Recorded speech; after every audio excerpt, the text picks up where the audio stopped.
Mis hermanos, mis queridos hermanos, em, muy buenos días. Agradezco al Señor la oportunidad de poder estar ante sus pantallas en esta oportunidad en vivo.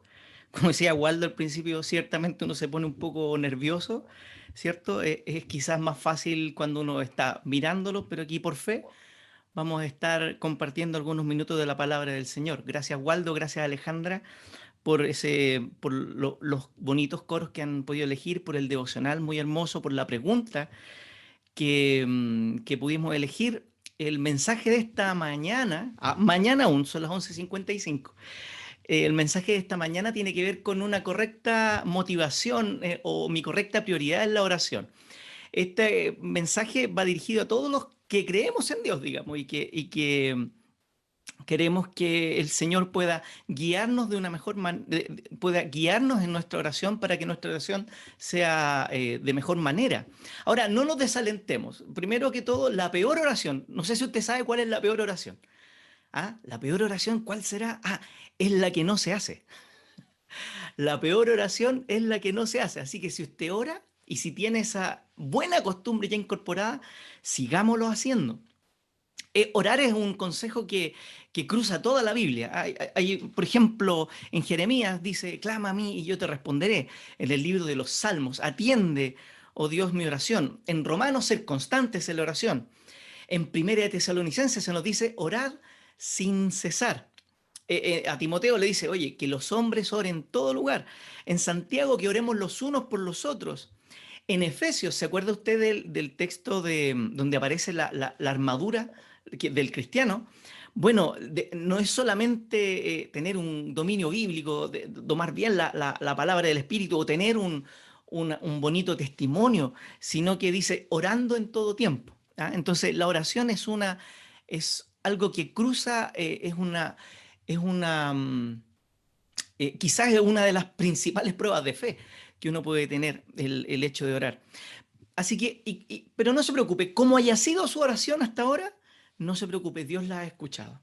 Ya él, cuando a veces estamos con problemas, dice que el mismo Espíritu intercede por nosotros con gemidos indecibles, pero hoy día vamos a escuchar un consejo del mismo Señor Jesús que nos enseña cómo debiera ser nuestra oración. Así que le invito a que usted en la comodidad de su casa, a lo mejor está manejando, o a lo mejor está en algún lugar haciendo horas, ¿cierto? Eh, Le invito a que abra su Biblia o su Nuevo Testamento en el Evangelio según San Mateo. El Evangelio según San Mateo en el capítulo 6.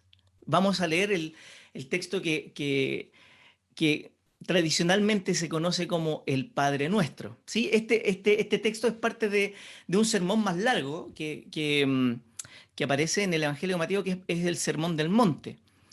Solo comentar un poquito antes que el Evangelio de Mateo fue orientado al público judío, por lo tanto, a pesar de que comienza con el nacimiento y termina con la crucifixión del Señor, los hechos que ahí se narran no necesariamente están ordenados cronológicamente, sino que están ordenados como por importancia relativo a la función de Cristo como el Mesías prometido.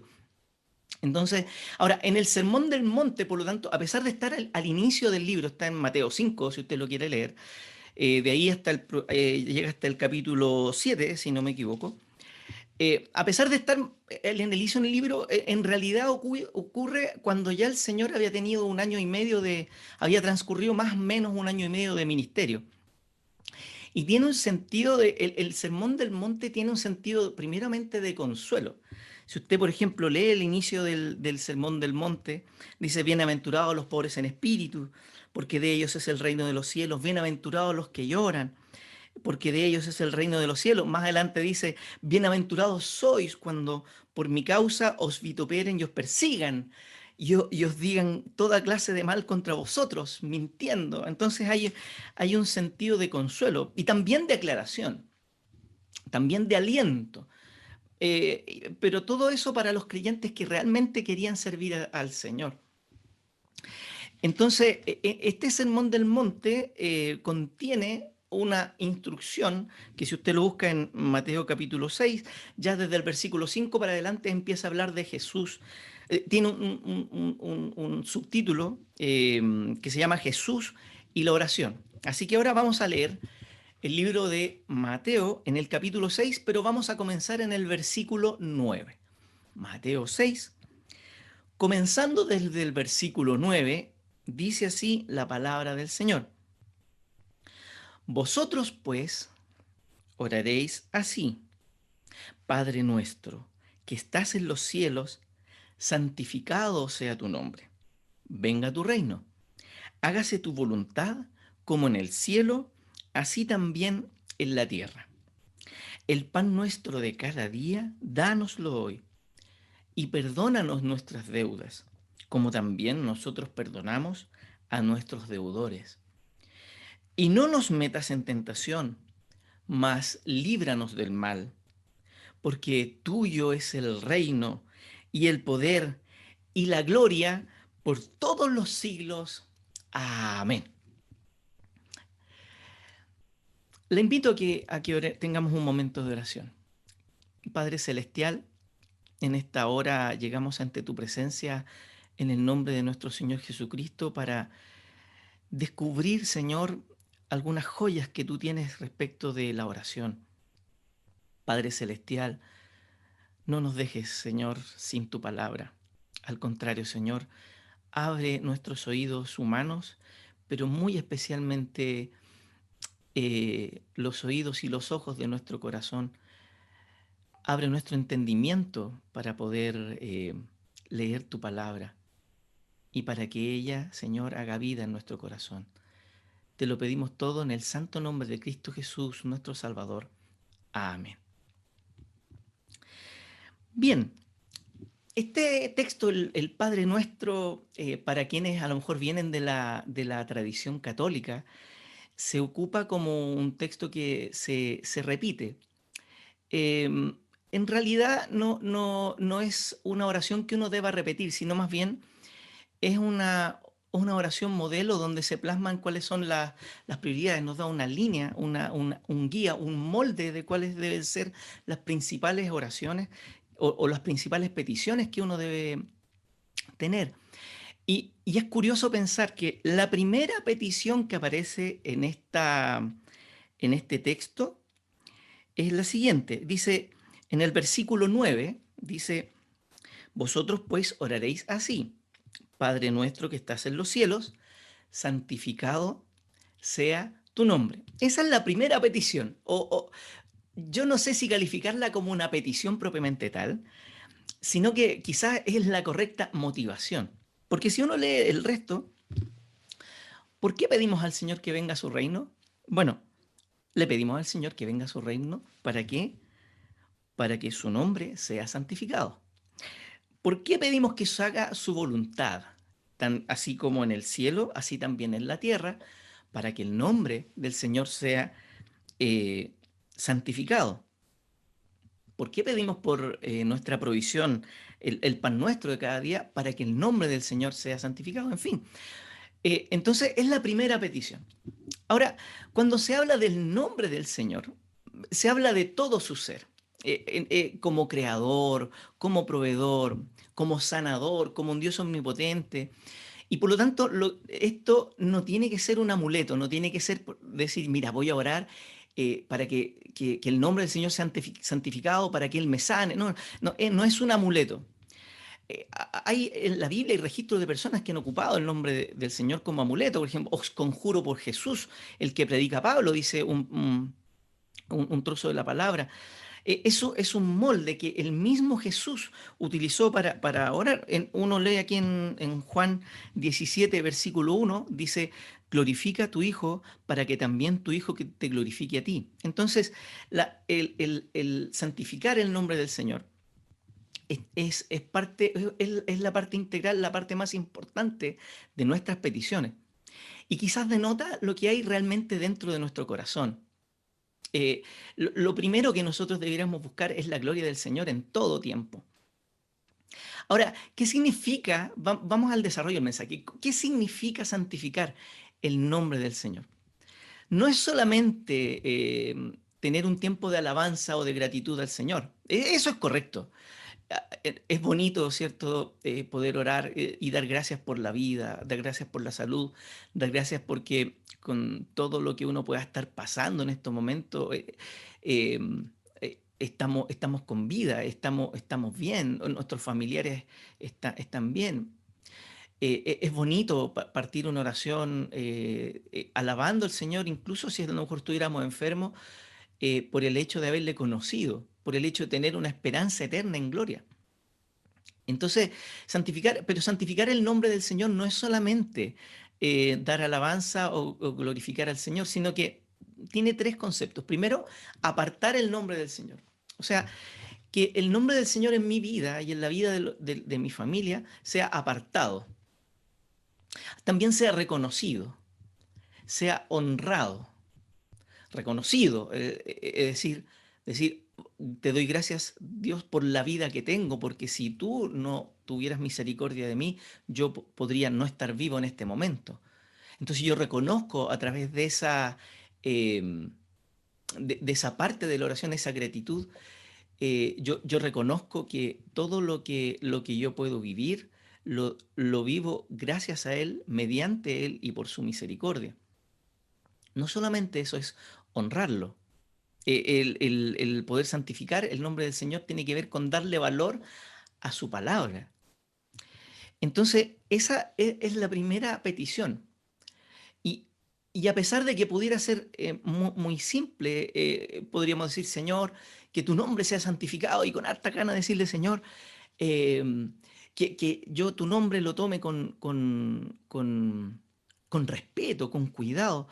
Eso es correcto, pero no debe quedarse solamente ahí, porque cuando uno pregunta, eh, cuando uno le pide al Señor, Señor, santifica tu nombre. La pregunta es, primero, ¿y por quién debe ser santificado tu nombre? Y la respuesta es por todo el mundo. Esto debe dar, por lo tanto, sentido a toda nuestra vida cristiana. Por ejemplo, en el plano humano, cuando uno ora para que el Señor santifique su nombre, esto le va a dar sentido a nuestras peticiones.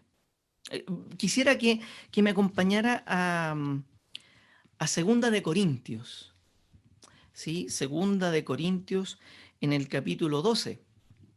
Hay un episodio que narra el apóstol Pablo que nos va a ayudar a comprender cómo la gloria del Señor o el santificar el nombre del Señor define cuál es la respuesta correcta a nuestras propias peticiones. Segunda de Corintios en el capítulo 12 y en el versículo 7 dice de la siguiente forma: y para que la grandeza de las revelaciones no me exaltase desmedidamente, me fue dado un aguijón en mi carne, un mensajero de Satanás que me abofetee, para que no me enaltezca sobremanera. Respecto a lo cual 3 veces he rogado al Señor que lo quite de mí, y me ha dicho, bástate mi gracia, porque mi poder se perfecciona en la debilidad. En este texto el apóstol Pablo dice que él había orado 3 veces al Señor que le quitara esto, lo que parece ser una enfermedad que lo molesta. Pero el decir 3 veces es lo que se llama un hebraísmo, es una manera de decir, vivo pidiendo al Señor esto. O por largo tiempo estuve pidiendo esto mismo, Señor, ságame esto, esta enfermedad que me complica, que me molesta. A lo mejor le dolía, no lo sé. A lo mejor le perjudicaba para poder ejercer su propio ministerio. Entonces es una petición que se repetía constantemente hasta que el Señor le respondió. Pero el Señor le dijo, bástate mi gracia, porque mi poder se perfecciona en la debilidad. ¿Se imagina usted que si el Señor hubiera contestado afirmativamente esa oración y efectivamente hubiera sanado al apóstol? Mi pregunta es, ¿habríamos tenido las cartas del Nuevo Testamento, por ejemplo? ¿Habríamos tenido esos testimonios tremendos de predicación, el desarrollo doctrinal? ¿Lo habríamos tenido de esta forma si el poder del Señor no se hubiera perfeccionado en la debilidad del apóstol Pablo? Por lo tanto, primero decir, tal como lo comentaban los hermanos, no siempre el Señor responde lo que pedimos, porque muchas veces para que el nombre del Dios sea más glorificado, Él puede que nos responda una oración en contrario, decir, no, esto no lo voy a hacer, esto no va a ocurrir, no sigas pidiendo porque esto no va a ocurrir. Entonces, por lo tanto, ¿cuál es una manera, por ejemplo, que nosotros podríamos orar para que el nombre del Señor sea glorificado? Es decir, Señor, estoy enfermo, pero si va a traer más gloria a tu nombre que yo siga enfermo, Señor, permite que esta enfermedad siga conmigo, por ejemplo. Señor, no tengo a lo mejor una provisión material en este momento, pero si tu nombre va a ser más glorificado haciendo que yo pase hambre un tiempo más, Señor, solo te pido que me ayudes, pero que tu nombre sea glorificado. Por eso que cuando uno pide sanidad, en realidad pide porque se haga la voluntad del Señor en la vida para que el nombre del Señor sea glorificado. También le da sentido, por ejemplo, el trabajo de misiones. Em, por ejemplo, cuando una persona va a predicar o se para en un lugar público a hablar de las maravillas del Señor, ¿cuál es la correcta motivación? Que el nombre del Señor sea glorificado. ¿Por qué uno pide que existan misioneros en el mundo para que el nombre del Señor sea santificado, sea reconocido, sea honrado? Entonces, no es para yo tener a lo mejor que para, incluso voy a decirlo de esta manera, para que nuestra congregación sea más grande. No, no, no, no, eso no es correcto. Lo correcto es pedir que el nombre del Señor sea reconocido, que sea santificado, que sea honrado.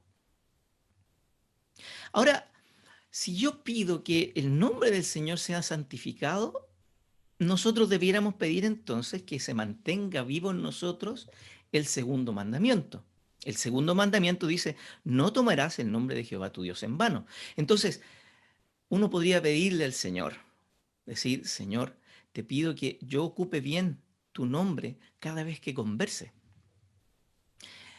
Que cuando cantemos, los que participamos de los grupos de alabanza o los grupos de músicos, que cuando cantemos, que tu nombre sea santificado.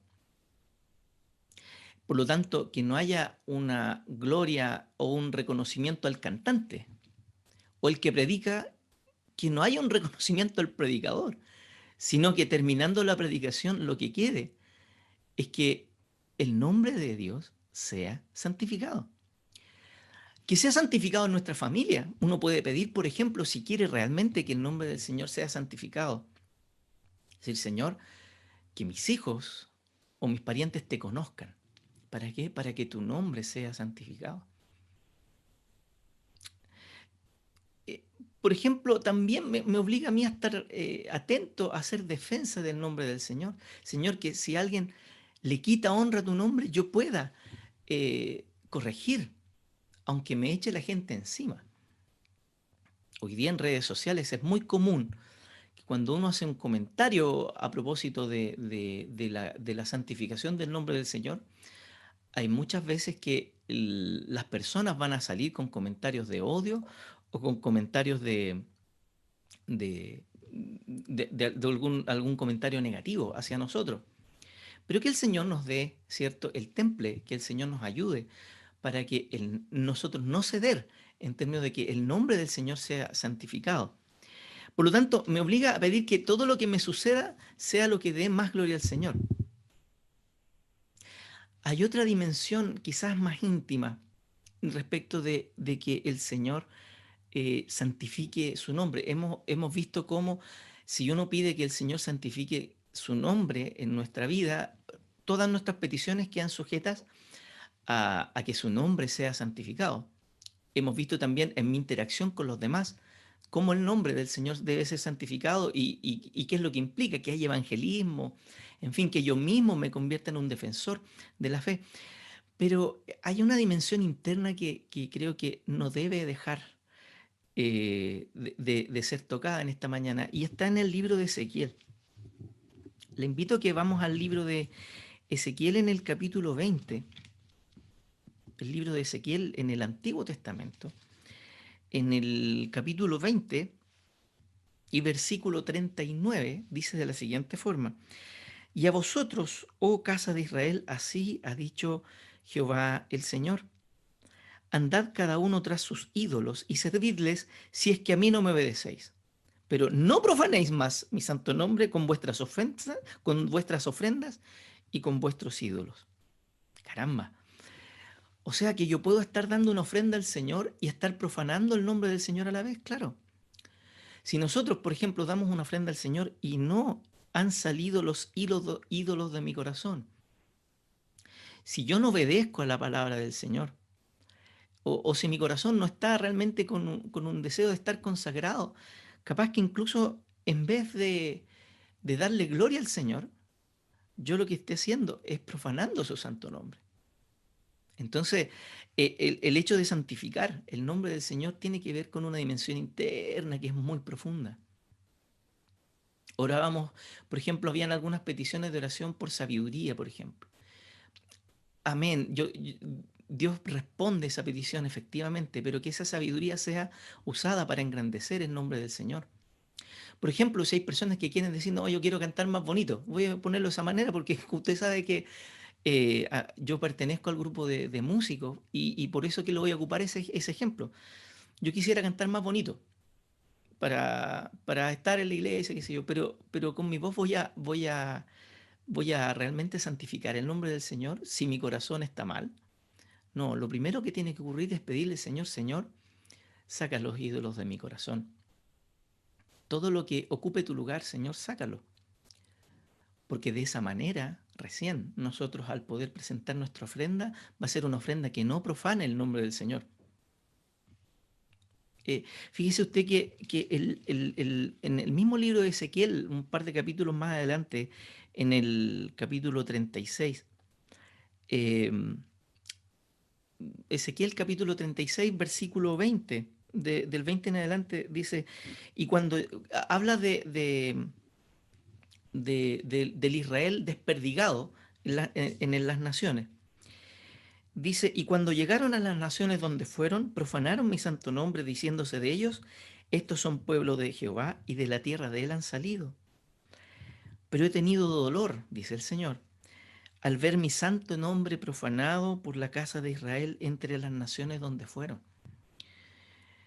Por tanto, di a la casa de Israel, así ha dicho Jehová el Señor, no lo hago por vosotros, oh casa de Israel, sino por causa de mi santo nombre, el cual profanasteis vosotros entre las naciones donde habéis llegado. Y miren lo que dice es algo muy particular lo que dice a continuación, dice, y santificaré mi grande nombre, profanado entre las naciones, el cual profanasteis vosotros en medio de ellas, y sabrán las naciones que yo soy Jehová, cuando sea santificado en vosotros delante de sus ojos. Y mire cómo va a santificar Dios mismo su propio nombre. Y yo os tomaré de las naciones, y os recogeré de todas las tierras, y os traeré a vuestro país. Esparciré sobre vosotros agua limpia, y seréis limpiados de todas vuestras inmundicias, y de todos vuestros ídolos os limpiaré. Os daré un corazón nuevo, y pondré espíritu nuevo dentro de vosotros, y quitaré de vuestra carne el corazón de piedra. El pueblo del Señor, dice. Y os daré un corazón de carne, un corazón de piedra que no entiende, que no le duele nada, y os daré un corazón de carne. Voy a seguir leyendo, dice, y pondré dentro de vosotros mi espíritu, y haré que andéis en mis estatutos, y guardéis mis preceptos, y los pongáis por obra. Habitaréis en la tierra que di a vuestros padres, y vosotros me seréis por pueblo, y yo seré a vosotros por Dios. Yo guardaré de todas vuestras inmundicias, y llamaré al trigo, o sea, va a haber alimento, ¿cierto? Y lo multiplicaré y no os daré hambre. Multiplicaré asimismo el fruto de los árboles y el fruto de los campos para que nunca más recibáis oprobio de hambre entre las naciones. Y os acordaréis de vuestros malos caminos, porque ya tenían un corazón de carne, ¿cierto? Y de vuestras obras que no fueron buenas. Y os avergonzaréis de vosotros mismos por vuestras iniquidades y por vuestras abominaciones. Pero mire lo que dice el versículo 32, dice, no lo hago por vosotros, dice Jehová el Señor, sabedlo bien, avergonzaos y cubríos de confusión por vuestras iniquidades, casa de Israel. Esto es un mensaje que fue dirigido al pueblo de Israel, eh, al pueblo, un pueblo porfiado, pueblo rebelde, y que como era el pueblo del Señor, entonces ellos empezaron a sufrir el castigo del Señor, pero dice ya, yo les voy a hacer que no pasen hambre, les voy a poner un espíritu nuevo, los voy a limpiar de la inmundicia, les voy a quitar los ídolos de corazón, pero ¿saben qué? Para que dejen de profanar mi santo nombre. Entonces nosotros debemos tener cuidado y precaución. Dice la palabra del Señor, el que esté firme, mire que no caiga. Entonces, mis hermanos, para ir concluyendo este breve mensaje, quisiera preguntar, ¿cuál es la, ¿cuál es la real motivación que tenemos para presentarnos delante del Señor? ¿Pido que el nombre de Dios sea glorificado, que sea santificado? ¿Solamente estoy pidiendo hoy día para mi bien y propósito personal? Por otro lado, ¿y qué pasa si Dios me quiere usar este día como instrumento? Estoy pidiendo al Señor, Señor, si tú me has de ocupar hoy día como instrumento para proclamar tu nombre, para hablar de tu evangelio, Señor, que tu nombre sea santificado. Y, y Jesús promete responder nuestra oración de esa forma. Mire, el Evangelio según San Juan, y Jesús, el Evangelio según San Juan en el capítulo 14, dice de la siguiente forma. En el versículo 13 dice de la siguiente forma: y todo lo que pidiereis al Padre en mi nombre lo haré, para que el Padre sea glorificado en el Hijo. Entonces, mis hermanos, tenemos una puerta abierta, pero nuestra oración tiene que estar enfocada en que el nombre del Señor sea santificado. Y aquí hay lo último que quisiera mencionar. ¿Le gustaría a usted que el poder de Dios hiciera cosas maravillosas en su vida? ¿Le gustaría a usted, mi querido hermano o hermana que está escuchando, cosas que las normas del Señor fueran la regla general de vida en su casa? Que las normas ¿Le gustaría a usted que la gloria del Señor estuviera en su hogar, en su trabajo? Dice el Señor: Padre nuestro que estás en los cielos, santificado sea tu nombre. Y al final de esa oración dice: porque tuyo es el reino, y el poder y la gloria. Está el reino del Señor, el poder del Señor y la gloria del Señor se van a desatar sobre nuestra vida si nosotros comenzamos a orar en esa dirección, en que el nombre del Señor sea glorificado. Que Dios bendiga a su iglesia y que el Señor nos bendiga a cada uno. Paz del Señor, mis hermanos. Somos iglesia, un cariño. Que el Señor nos bendiga.